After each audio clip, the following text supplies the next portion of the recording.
বরের জন্মদিন স্পেশাল এখানে বানানো চলছে এখন কালাকাঁদ। যেহেতু বর কালাকাঁদটা খেতে ভীষণ পছন্দ করে তাই কালাকাঁদটা বানাচ্ছি এখন আমি। আর মিষ্টি কিনে আনতে পারতাম, বাট ভাবলাম যে কেননা কালাকাঁদটা নিজের হাতে করে বানাই। আর এখানে চলছে ছানা বানানো, আর ওখানে চলছে দুধ কেশর দিয়ে ফোটানো, কেশর দিয়ে আর চিনি দিয়ে। তো এটা হয়ে গেলে তোমাদেরকে আবার দেখাচ্ছি। মোটামুটি হয়েই এসেছে, অনেকটা দুধ ছিল, উতলে পড়ে গেল। কি বলবো বলো তো, এত মনটা খারাপ লাগছে না হলে আরও সুন্দর করে হয়তো বানাতে পারতাম। দেখো ফাইনালি হয়েই গেছে। এখন এটা জাস্ট জমতে দিলেই বিকেলের মধ্যে রেডি।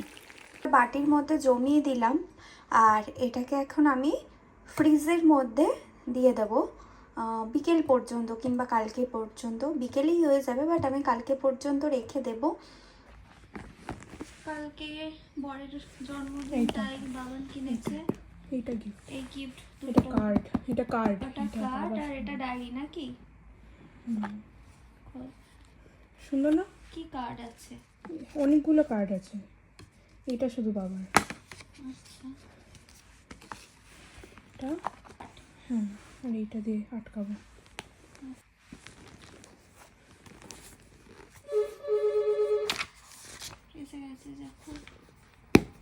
এখানে সকালের ব্রেকফাস্টের জন্য ডাল পুরি আর তার সঙ্গে তরকারি বানাবো।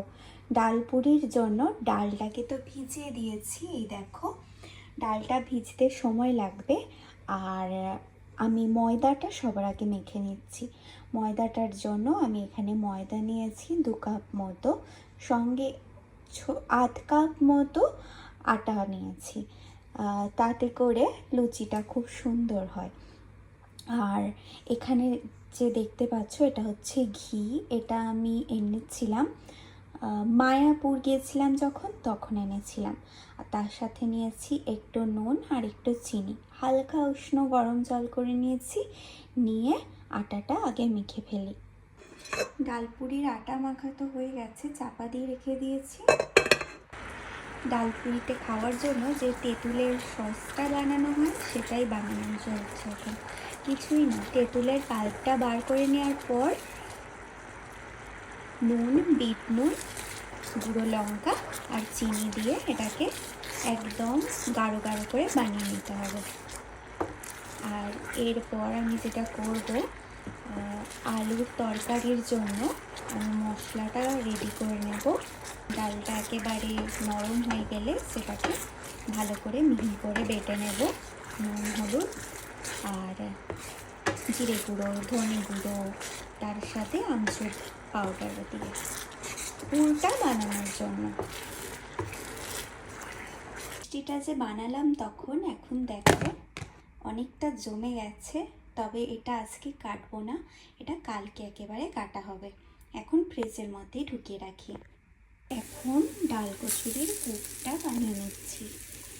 আর এইদিকে দেখতে পাচ্ছ আলু সিদ্ধ হচ্ছে।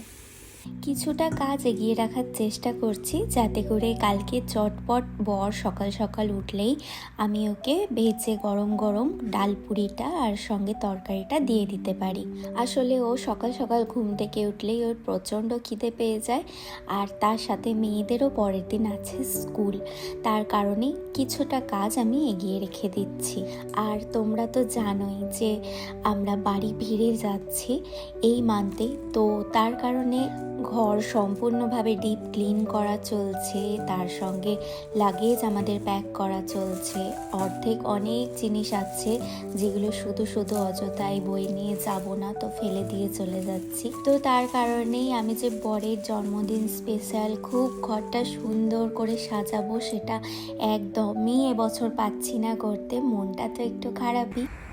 এখানে গুট্টু এখন রাত্রির বেলায় বসে রাত্রি 9টার সময় বসে বানাচ্ছে বাবার জন্য বার্থডে গিফট। জন্য হনিটা লিখেছে ওর বাবার জন্য। মায়াপুর থেকে অনেকটা ঘি নিয়ে এসেছিলাম, সেই ঘিটা সম্পূর্ণটা আমরা খেতে পারিনি, তাই ভাবলাম কেননা সেই ঘিটা দিয়েই আজকে আমি ডালপুরিটা বানাই। আর কালকে তো তোমাদের দেখালামই, ডালপুরিগুলো আগে থেকে বানিয়ে র্যাপ করে রেখে দিয়েছিলাম ফ্রিজের মধ্যে। এই রকমভাবে বানিয়ে র্যাপ করে ডিপ ফ্রিজের মধ্যে যদি রেখে দেওয়া যায় 1 মাস তো চলেই যায়। আর আমি কড়ার মধ্যে সম্পূর্ণ যে ঘি নিয়েছি সেটা না, হালকা তেলও ব্যবহার করলাম। আর এই দেখো মায়াপুরের ঘিটা তোমাদের একবার দেখিয়ে দিলাম। সত্যি বলছি, মায়াপুরের ঘিয়ের স্বাদ একদম অতুলনীয়, যেমনের কালার তেমনের গন্ধ আর সঙ্গে স্বাদ। ডালপুরিটা তো হয়ে গেল, এরপরে আলুর তরকারিটা করে নিই।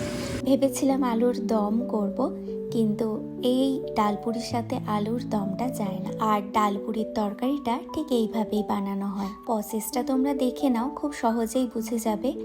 আর গুঁড়ো যে ভাজা মশলাটা দেখতে পাচ্ছ, এই ভাজা মশলাটায় ব্যবহার করেছি ধনে, জিরে আর মৌরি গুঁড়ো, একটু আদা কুচি আর একটু লঙ্কা কুচি, আর সঙ্গে তেজপাতা কিন্তু ফোড়নে দিয়েছিলাম।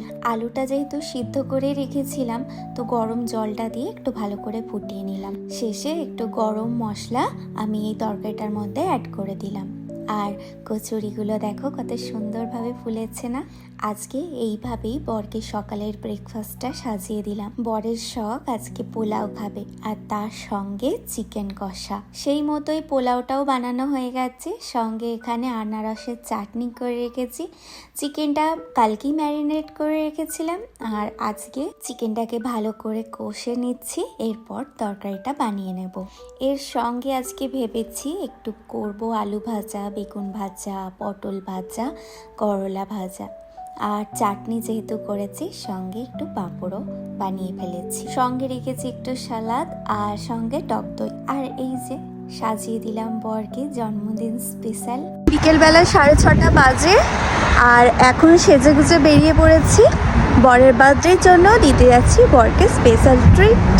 সকাল থেকে মেঘ করেছিল, এখন দেখো রোদ বেরিয়েছে, রোদ্রের আলো দেখা যাচ্ছে, ওই দিকটা বেশ ভালো লাগছে। কিন্তু এখন যাওয়ার সময় নেই, হাওয়া দিচ্ছে প্রচণ্ড বড়। এখন রেডি হয়ে বেরিয়ে পড়েছে, চলো তাহলে যাওয়া যাক। আমার বরের জন্য এই সুন্দর উইশটা আমি ওকে করতে চাই। জীবনে নানান ঝড়ঝাপটার ওঠানামার মাঝে তুমি যেভাবে সবসময় আমার সবচেয়ে বড় ভরসা হয়ে পাশে দাঁড়িয়েছ, তা আমার জীবনে অন্যতম বড় আশীর্বাদ। তোমার সততা, তোমার দায়িত্ববোধ আর এই শান্ত ভালোবাসা আমাকে প্রতিদিন এক টুকরো নিরাপদ আশ্রয় দেয়। ভগবানের কাছে প্রার্থনা করি তিনি যেন তোমাকে সব সময় সুস্থ রাখেন এবং তোমার সব স্বপ্ন পূরণ করেন। জীবনের বাকি দিনগুলো যেন আমরা একে অপরের হাত ধরে এইভাবেই কাটিয়ে দিতে পারি। বন্ধুরা, আজকের ব্লগটা তাহলে এখানেই এন্ড করছি। আশা করি ব্লগটা তোমাদের ভালো লেগেছে। ব্লগটা ভালো লাগলে like, comment, share and subscribe করে আমার পাশে থেকো, সঙ্গে থেকো।